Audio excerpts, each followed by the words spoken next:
Due to Deanna O'Banion betraying the fragile trust between the North and South Side gangs in Chicago during Prohibition, a bitter rivalry followed with many men losing their lives over the conflict. After the St. Valentine's Day massacre, the Irish gang was left in shambles. It was a cold morning in Chicago on St. Valentine's Day in 1929, and the Irish mob had just been shot to pieces. 7 men died in a garage that day, thinking they were being busted by the police for bootlegging. Instead, it was 2 of what is widely believed to be Al Capone's men dressed in police uniform that pumped them full of bullets. The deaths of these men was the climax of the drama and conflict between the North Side Irish mob and the South Side Italian outfit.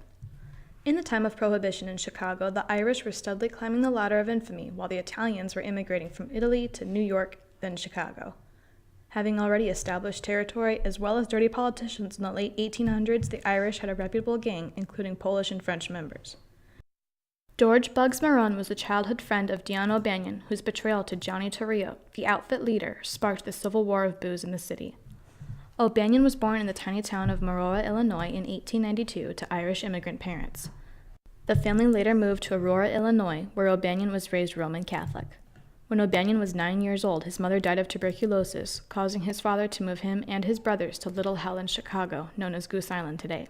Serving as an altar boy at the Catholic Holy Name Cathedral and receiving his schooling at the Holy Name Parochial School did little to stop the young O'Banion from becoming a thug. Through being a member of the Little Hell Gang, the youth part of the Market Streeters Gang, O'Banion met Earl Jaime Weiss, Vincent the Schemer Juicy, and George Bugs Moran. These 4 would stay lifelong friends and together started the North Side Gang. O'Banion was arrested for the first time in 1909 for stealing postage stamps. He served a 3-month sentence in a correction house for his crime, but would later be sent to prison for a short time in 1911 for assaulting someone with a blackjack. These sentences were the only ones he would serve. In 1920, Prohibition started, and O'Banion wasted no time making deals with whiskey and gin distributors, as well as arrangements for alcohol to be brought across the border from Canada. A year later, O'Banion married Viola Caniff, who said he was a caring husband that would always tell her where he was going when leaving home. In an effort to get a legitimate job, O'Banion started a floral shop, although this may have just been a facade for the bootlegging. On December 19, 1921, O'Banion completed the first hijacking of liquor from a whiskey truck. When the truck stopped at a stop sign, O'Banion leaped into the truck and pushed the driver out. After driving the truck to a garage, he made some phone calls, and within 20 minutes, every drop had been sold. It was soon after this that O'Banion was approached by Torrio to join the crime syndicate, which meant the North Side and other gangs would host more respect for each other and, in some cases, share profits. O'Banion's fatal flaw was perhaps that he was so untrusting of the rival gangs that he was in partnership with. This paranoia is what caused the Italian and Irish gang to paint the city red. O'Banion was worried the outfit was conspiring against him. Because of this, he told Torrio he wanted to sell the Sabian brewery that O'Banion knew would be raided by the police.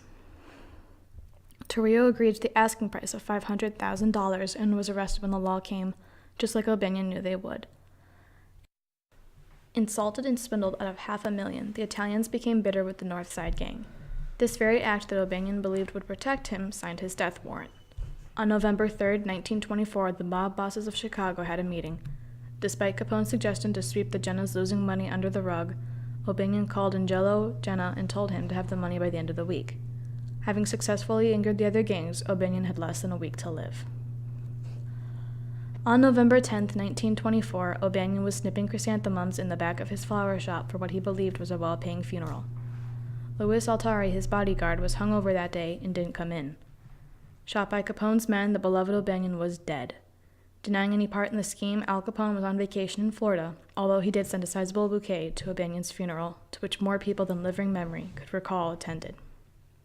The death of O'Banion left the Irish devastated but angry as well. In retaliation, Weiss, who was the new leader of the North Side, Moran, and Drusi shot Torrio's car in January 1925. Weiss was seconds from firing what would have been the fatal shot to Torrio's head, but the Irish mob left the scene so they wouldn't be spotted. Unsurprisingly enough, Torrio handed over control of the outfit to Capone after this event, fearing for his life. After the death of O'Banion, the war between the gangs reached its peak. In September of 1926, the North Side planned an attack where they drove 6 cars past the Hawthorne Hotel, where they knew Capone and his gang were eating. Frank Gussenberg jumped out of the 5th car and used his 100-round Tommy gun in an attempt to finally kill Capone. Despite these efforts, the North Side failed to kill Capone. October would bring the death of Weiss, who was attacked by two of Capone's men with a machine gun. In a terrible twist of events, after Weiss had fallen from his fatal hit by the Southsiders, his own bodyguard got confused and shot him as well. 1926 rolled to an end, the Northside Gang having lost two beloved leaders.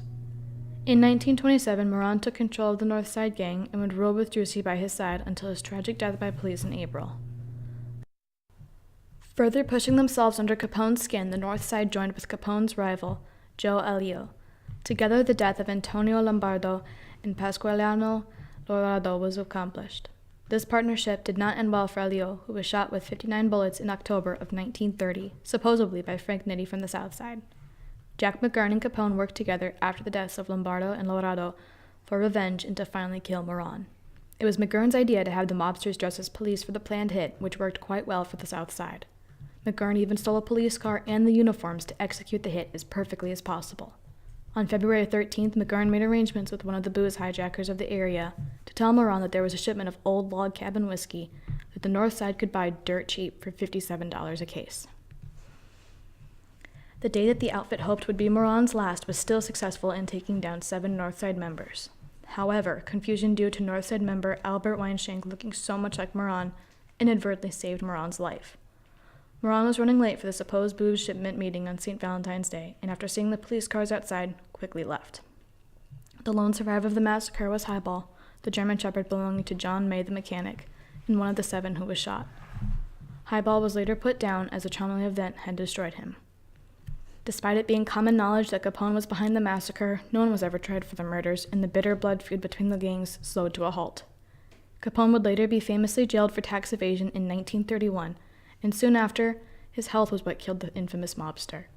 1932 brought the reign of Frank Nitti as outfit leader, but most would argue that Paul Ricca was truly the boss.